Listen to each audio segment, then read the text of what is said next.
Estamos en la cocina de las noticias en Radio La Red Neuquén. En estos momentos recibimos a Álvaro Sicarelli. Él es politólogo y fundamentalmente, si yo lo tuviese que describir, lo describiría como un amante de la libertad, en un 100%. ¿Cómo te va, Álvaro? Silvio Sacomani te saluda. ¿Cómo estás, Silvio? Buenas tardes, gracias por la invitación y la presentación. No, por favor, al contrario, gracias por aceptarla. Álvaro, quiero que... me desasnes en lo siguiente, porque hay muchas cosas que no entiendo, ¿no es cierto? Pero entre ellas estas que te voy a plantear. Nicaragua, sale la gente a manifestar porque está en contraposición a un gobierno donde viola sistemáticamente los derechos humanos, no respeta las libertades. Luego tenés Cuba, manifestaciones en la calle reclamando por la libertad. Lo propio ocurrió en su momento en Venezuela. La pregunta es, ¿qué pasa en la Argentina, Álvaro? Primero tenemos que preguntar cómo, con por lo menos, en el caso de Venezuela, alrededor de 10 años de manifestaciones tan masivas, incluso con un repudio internacional cada vez más creciente, el régimen chavista y post-chavista, todavía no haya habido un proceso de transición democrática como el que se esperaba. Con Cuba tuvimos que esperar más de 60 años para que se diera este fenómeno que vuelve a poner sobre la lupa lo que ha sido la última dictadura comunista clásica al estilo Unión Soviética, digamos, si no contamos a Corea del Norte. Y en el caso de Nicaragua, creo que una muerte anunciada. Por ende, que no esté pasando en Argentina un proceso similar tiene que ver con que Argentina no está por fuera de estos sistemas políticos tan débiles, tan complejos, con una condición de permanente emergencia. Parece como que en Argentina nunca salimos de la crisis, y además de la crisis de corto plazo, ¿no? Todos los días sucede algo en Argentina y en América Latina, y principalmente en estos países que hemos nombrado, que parece que nos ponen al borde del abismo. Si no es el cuadrante económico, es el político; si no es el político, es el social; si no es el social, es la crisis de valores, forma permanente. Y habla de no tenemos un sistema político fuerte, no tenemos una sociedad civil realmente, a mi entender, comprometida con el hacer público. Es un sector, digamos, en el caso de Argentina, ¿cuánto será? El 20, 30% del electorado argentino, el que se moviliza frente al intento de avasallamiento de las instituciones republicanas por parte, en este caso, estamos diciendo el 30% del electorado. De ese 30%, ¿cuánto se movilizará? ¿El 10%? Sí, con toda la furia, Álvaro. Con toda la furia. Sí. Por lo cual, creo que tiene que ver con que Argentina, en estos 40 años de democracia, yo creo que avanzó mucho en los primeros 20, avanzó mucho, con mucho esfuerzo, con mucha prueba y error, hubo un retroceso enorme durante los 12 años de kirchnerismo. Hubo un intento de reversión en los 4 años del macrismo, y digo intento porque tampoco se pudieron consolidar ciertas prácticas, ya ni siquiera digo políticas, prácticas institucionales y políticas que el presidente Macri quiso llevar adelante. Y ahora en esto que yo creo que ni en la peor pesadilla de Buñuel, o en la cosa más, farsesca del neorrealismo italiano, yo creía que iba a haber, ¿no? Claro. Con el corolario de la Quinta Olivos transformada en no quiero utilizar el término. Pero lo que era más o menos Boca en el vestuario, ¿no es cierto? A eso te referís en su momento. Sí. Pero con la diferencia que Boca es, si bien, digamos, las cosas que han pasado fueron bochornosas, es una institución privada. Es un equipo de fútbol y es privado, totalmente. Es privado, ¿no? Con ciudadanos privados. privados. Acá estamos hablando, en el caso que digamos fue el último bochorno por parte del presidente, es la utilización de la residencia presidencial de Olivos, que dicho sea de paso, ustedes debe saber muy bien que la residencia de la Quinta Presidencial de Olivos es un terreno y un patrimonio inmobiliario cedido al Estado Nacional para uso exclusivo del presidente, transformado en un bueno, no quiero usar la palabra que realmente bueno. Sí, sin palabras. Espantoso, Sí, espantoso. Es patético, ¿no? Patético y además en el momento en el cual el propio presidente y su gobierno no solo imponía medidas restrictivas como no se veían en el mundo y con esa duración, sino además que nos amonestaban con el dedo índice levantadito a todos aquellos que reclamábamos cierta flexibilidad porque la economía, la vida social y hasta la integridad psicológica y espiritual de los argentinos se estaba destruyendo y nos acusaron de todo, y lo digo porque yo he sido un defensor de cierto grado de apertura y vos recordarás las cosas que se decía. Se nos culpaba se nos trataba de asesinos, de querer asesinar, un genocidio contra los pobres, porque queríamos que los pobres se contagien y se mueran. Las barbaridades que escuchamos de esta gente, mira vos, para que el presidente, bueno, por lo que dicen los informes, porque a mí me van a decir que un colorista entra a las 4:30 de la mañana a teñir a la primera dama, o que ciertas señoritas, que la verdad me interesa muy poco lo que hacen con su vida, repito, mientras estar circunscripto a su fuero privado. Pero ¿no? Por supuesto, y no en la Quinta de Olivos, que de algún modo nos pertenece a todos, ¿no es cierto? Sí, no, es que nos pertenece a todos, mientras sigamos nosotros pagando impuestos y financiando el erario público. Claro, lo loco es que son funcionarios que no son funcionales a nosotros, ¿no es cierto? Ese es el punto. Ahora, y con esto cierro, ¿no? Sí. ¿Qué tiene que pasar en Argentina? Y ya no digo para que haya un levantamiento ciudadano que mueva las placas tectónicas del régimen kirchnerista y lo lleve a un proceso de transición para que, voto mediante, 2021-2023 deje el poder, sino que se activen los mecanismos institucionales contemplados en la propia Constitución Nacional para que los responsables de estos bochornos, y estoy siendo generoso, porque en algunos casos hay directamente actos criminales que atentan contra la democracia, contra la república, contra el erario público y derechos y garantías contemplados en la Constitución Nacional, bueno, se pongan en práctica y estas personas rindan cuenta ante la justicia. Esto lo pregunto, ¿qué tiene que pasar? ¿Qué tiene que estallar? ¿Atucha? No sé qué tiene que suceder para que en algún momento en Argentina haya, por ejemplo, un proceso, que lo hubo con la Corte Suprema de Justicia, de juicio político a miembros del Poder Ejecutivo o de miembros del Poder Legislativo, como lo hubo, que vos lo recordarás, se llevaron puesta toda la Corte Suprema de Carlos Menem. Sí, bueno, ¿por qué no? Sí. Contra fiscales y jueces corruptos, contra diputados y senadores corruptos, contra gobernadores, intendentes, ¿por qué no? ¿Por qué no? Si no es una cuestión antidemocrática o antirrepublicana o que no se ajusta a derecho. Claro. Y además que implican el debido proceso y la legítima defensa. Si el presidente tiene que rendir cuentas, que disponga de todos los recursos para poderse defender como corresponde. Yo no quiero que lo acusen sin juicio previo nada. En Estados Unidos, al presidente Trump lo sometieron a 2 intentos de impeachment. Sí. 2 a falta de uno. Sí. Y estamos hablando del hombre más poderoso, en ese momento el hombre más poderoso sobre la faz de la tierra, en la democracia más sólida, pero comparada con América Latina, y con estos mecanismos de control entre poderes. Bueno, ¿por qué acá no? ¿Y por qué acá no? Porque gobierna el peronismo, me parece. Y con la complicidad también de muchos sectores, que no solamente son políticos, ¿no? Pero sí, la patria contratista. Pero sí, los sindicatos. Entonces, los sindicatos, cierta prensa que sostiene sus medios de comunicación en un 80-90% a través de la pauta publicitaria del estatal. Claro.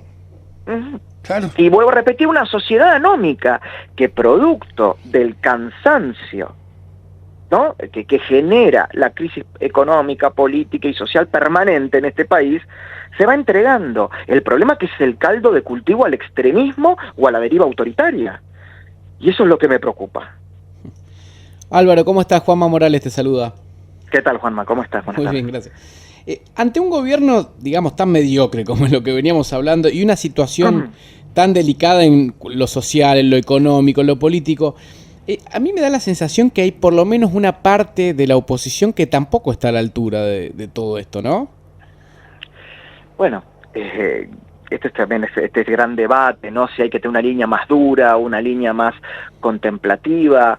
Repito, toda la oposición tiene que respetar a rajatabla, para dar el ejemplo, lo que establece la Constitución Nacional, los códigos de fondo, todo el plexo normativo de nuestro país y los reglamentos, digamos, políticos de las cámaras.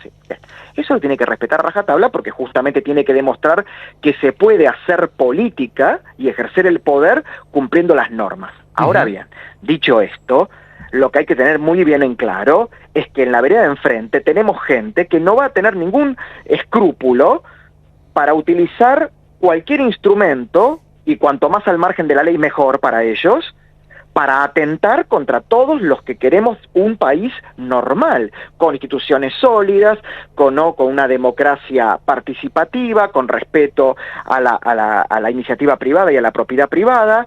No van a tener piedad, y los vemos. Y yo quiero decirlo a la audiencia, y se lo digo a ustedes para que, digamos, a partir de, noviembre, fines de noviembre de este año en adelante, si el gobierno o el kirchnerismo llega a perder las elecciones, yo les firmo que apretan quinta fondo. Bueno, que no te quepa la menor duda. Esta gente no va a entender la derrota electoral como un aviso y un... No. Recuerden lo que hicieron en el 2008 y en 2013. Perdieron las elecciones y metieron nacionalizaciones, estatizaciones, intentos de reforma judicial, se llevaron puesto jueces, fiscales, diplomáticos de carrera, fue el empeoramiento en materia de política de seguridad interior, de defensa nacional, de política de seguridad. La gente no aprende. Entonces lo que planteo es, hay que ser respetuoso de las formas, de las normas, de lo que está establecido, repito, por todos estos reglamentos, escritos y no escritos, pero siempre teniendo en cuenta que lo que tenemos enfrente es gente que no tiene tapujo alguno para llevarse por delante lo que sea y a quien sea. El vamos por todos no quedó atrás en el 2015, con la retirada de Cristina de su segundo mandato, no quedó.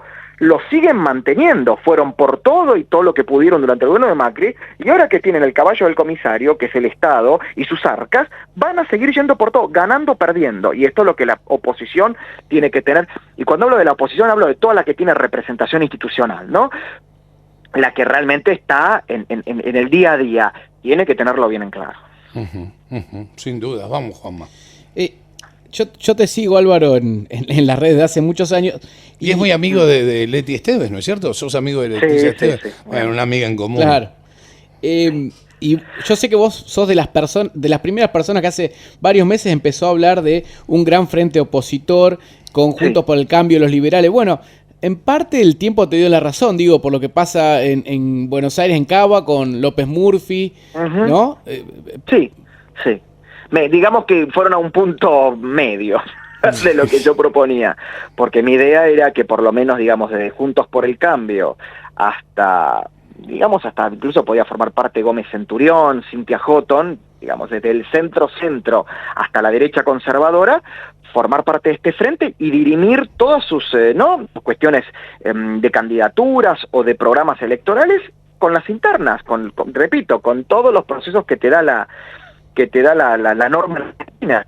Bueno, en algunos distritos se dio, en otros no. Bienvenidas sean las internas. Ven como fragilidad lo que pasa en la provincia de Buenos Aires con Santilli Imanes, otros vieron, como algo terrible la salida de Patricia Bullrich y el ingreso de López Murphy y el no acuerdo con Milei. Yo lo veo positivo, por supuesto, que siempre un frente unificado con una plana de liderazgos bien claros y un programa político bien claro, siempre es mejor, más con este tipo de enemigos que tiene la democracia, la libertad y la república. Pero bueno, no se dio, pero como bien decís vos, no estoy tan desconforme con lo que ha sucedido. Ahora, Álvaro, ¿cómo puede ser que este gobierno sistemáticamente de algún modo no respete bajo ningún punto de vista la Constitución Nacional y no pase absolutamente nada? ¿Cómo me lo explicás? Bueno, porque es el proyecto de ellos. Y el proyecto de ellos, o por lo menos de Cristina Kirchner, no es Venezuela. Cristina Kirchner no es imbécil. Cristina Kirchner no es una oligofrénica. Cristina Kirchner no es una suicida. Está claro, Cristina Kirchner no quiere un país colapsado económicamente como Venezuela con, no sé, 70% de pobreza. Cristina quiere que Argentina sea la Rusia de Putin. Y ella se refleja en Putin. ¿Vendría a ser una hija de Putin? Bueno, eso lo dijo. No, pero digo, pero estamos hablando del presidente de Putin, Álvaro. Adjetivarla. A mí me costó bastante adjetivarla en el pasado, digamos. Ya he dicho no, pero digo yo, con el perdón Putin. de los animalitos. No, por supuesto, pero digo, Putin, ¿no es cierto? Si vos lo querés emular. Es una discípula. Una discípula de Putin. Sí, porque ella que ve en Putin que la obsesiona y que la deleita y que la enamora. Un hombre que va a terminar gobernando hasta los 83 años, producto de todas las reformas político-institucionales que llevó adelante, la última, la reforma constitucional, una persona que se mantiene en el poder por medio de la alternancia con sus propios delfines, en el caso de Putin lo hizo con Medvedev, acá ella seguramente lo hará con su hijo, lo hará con su hijo con Kichilov lo hará de nuevo con ella y ella después lo hará con el que sobreviva. Va a mantener, digamos, un sistema capitalista de amigos donde, ¿no?, por la galería va a mostrar un respeto a la economía privada y a la economía de la propiedad privada, pero en realidad va a estar todo digitado por el gobierno y por, ¿no?, las usinas económicas del poder, donde los grandes financistas del régimen van a controlar, digamos, los 10, 15 sectores estratégicos de la economía argentina. Seguramente habrá 3 o 4 partidos que simularán ser de oposición para decir, bueno, acá hay democracia y libertad, y después intentarán copar, como quisieron siempre con la ley de medios, todos los medios de comunicación para, ¿no?, digitarle a cada uno la línea editorial. Eso es lo que quiere ella. Y por supuesto una masa de un, digamos, 25%, 30% de pobres, que ahí sí, como diría Chávez, los mantienen pobres pero con esperanza. Claro, por supuesto. Y votándola a ella y a su claro, votos eso es lo que quiere ella. Porque si nosotros seguimos con lo de Venezuela, le estamos errando.